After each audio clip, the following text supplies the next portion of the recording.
Alright, we have the last SCP of today. A saint. You'll be a saint if you're very short of a read. You are a saint. Jesus! SB99 making everyone happy. You know what? You know what? That's good. That's a good power to have, isn't it?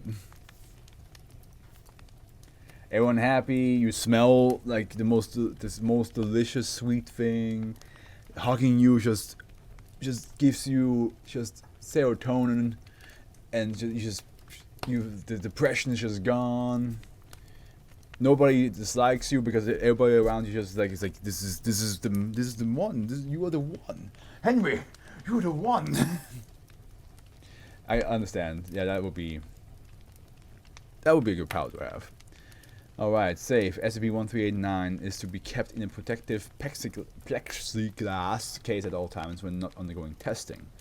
The surface of the image is extremely delicate and must therefore be handled exclusively by personnel specially trained in the handling and restoration of antique documents and works of art. If for any reason the need arises for SCP-1389 to be removed while it is not contained in its protective case, it is to be held only by the edges or the back of the icon. No further tissue samples may be taken from SCP-1389 without explicit permission from the site director. SCP-1389 is a gilded icon of Christian saint, presumably Mary Magdalene, rendered in the Russian Orthodox tradition. The subject of the depiction has an expression of great distress, and its image is raised approximately 1 millimeter from the background of the icon. The icon was retrieved from an Orthodox monastery near Redacted, Russia. SCP-1389 anomalous properties went unnoticed until increasingly large number of pilgrims were reported to be congregating there to see the living saint. When asked about SCP-1389's origins, the resident monks claimed that the icon was given as a gift to the monastery by an anomalous artist and that it had been in their possession for centuries.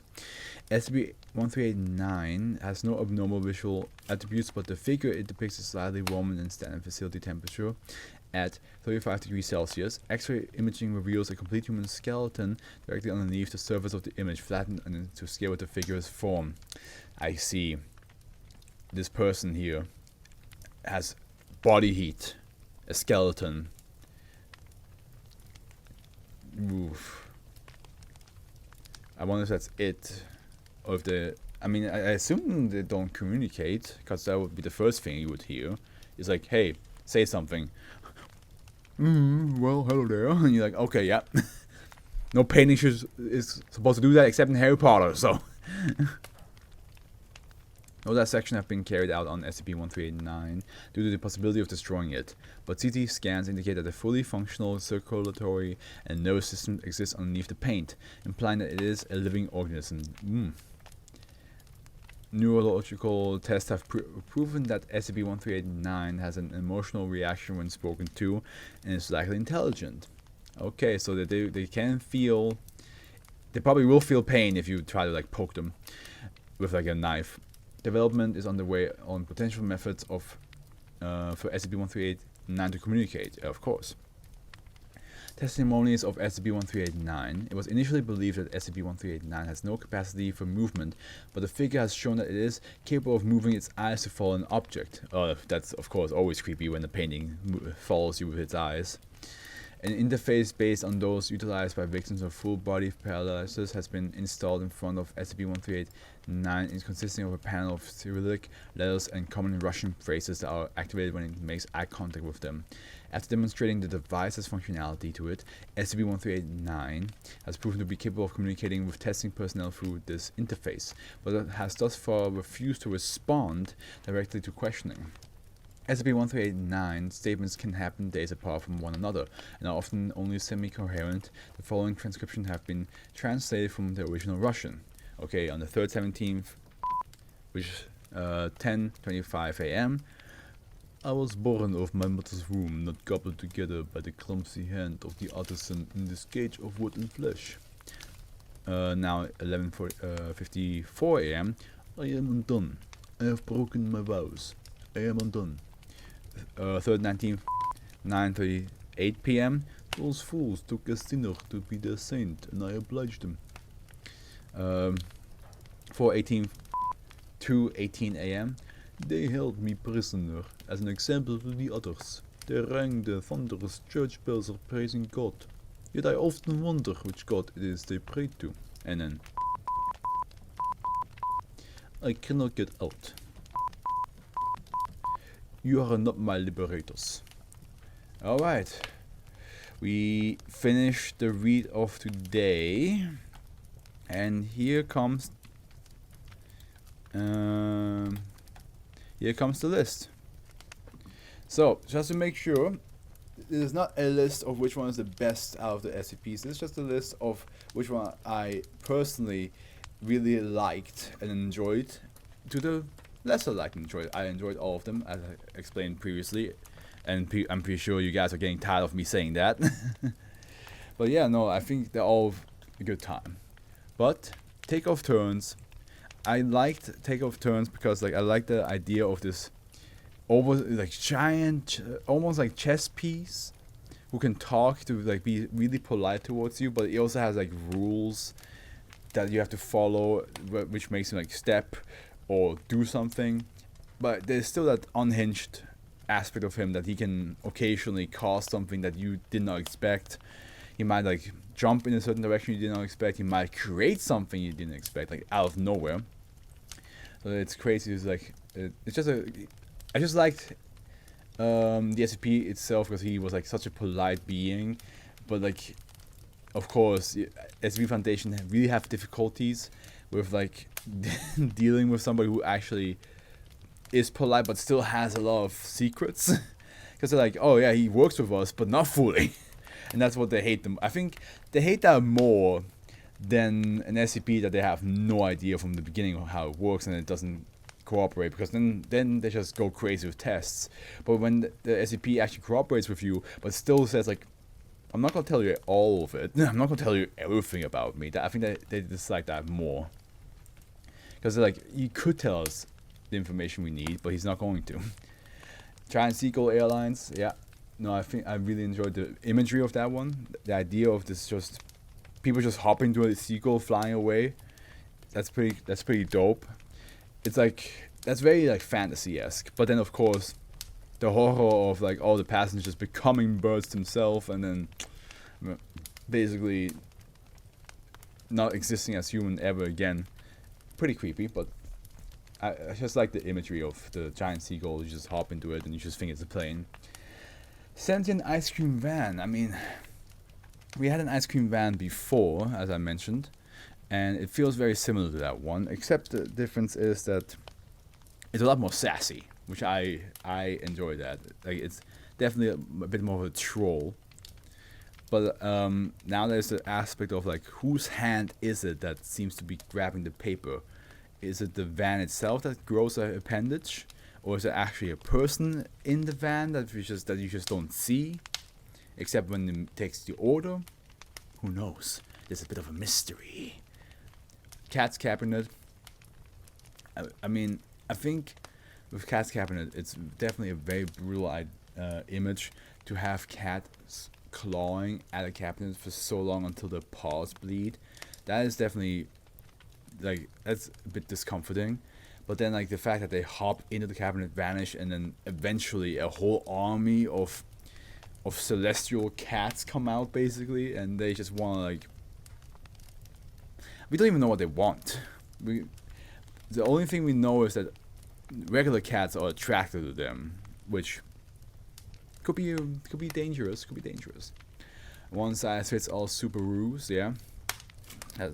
I think that's just. I personally think that's a funny one. I know there's some dark topics in there, like how people like die because they think they have superpowers and they just get hit by a train, die from the fall damage, from jumping off a building and all that stuff, or maybe even like try to fight against a gang, and they feel like, yeah, no, my powers will protect me, and then they just get absolutely clobbered.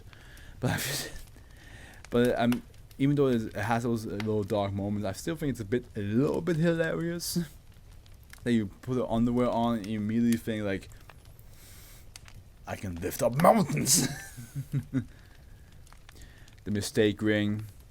I really am curious what the other rings were, because like we learned from out this SCP that mistake ring, it's one out of many rings that just causes different things. In this case, it causes like plants to grow where you step, and your body reacting to it in a very flora way, which is pretty cool. But there's some other rings that make it destroyed, and I wish to know what they. I mean, we got some hints, like, oh yeah, this one makes my earwax into maggots. This one does this and that. But I do wish we'd known a little bit more about the other rings, because it would have been just funny to like see how he would have freaked out that the ring does not work the way he wants it to work.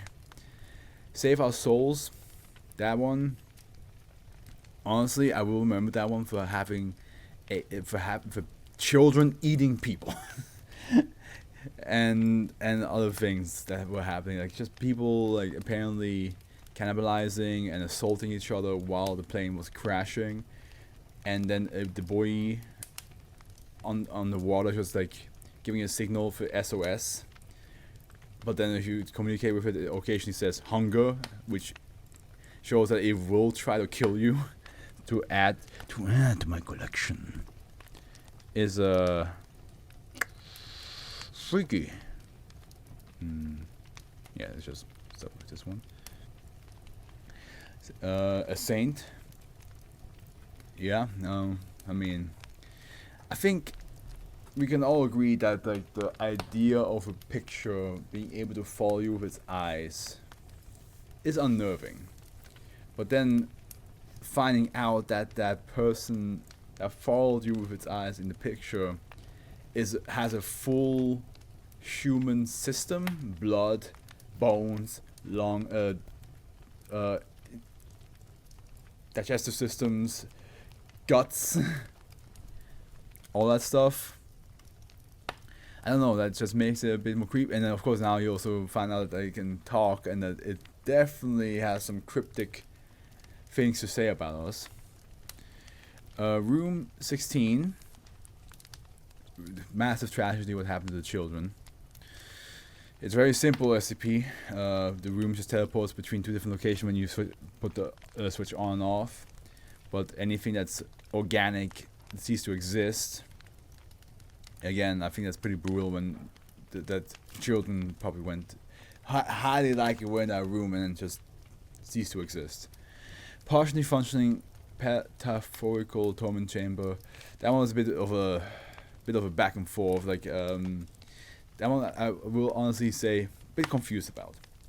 I do like the idea of like, oh, there's a confusion if they are still in the building or not. I like that, even though like they could be or not be. But there was like some stuff, and I do like that they had the black boxes, and if you highlight them with the mouse, there were certain parts hidden. I do like that. That's very creative, and I like SCPs that are creative like that, especially in the logs. But yeah, I think I was just a little bit confused of what the SCP in itself is. Other than that, we finished reading the SCP today, and I really enjoyed it.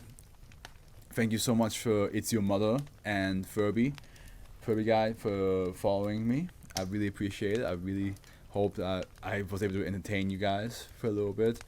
And I hope I didn't like with It's Your Mother. I hope I didn't say anything like piss him off with me being like, you know, a bit more open to movies being quote unquote bad.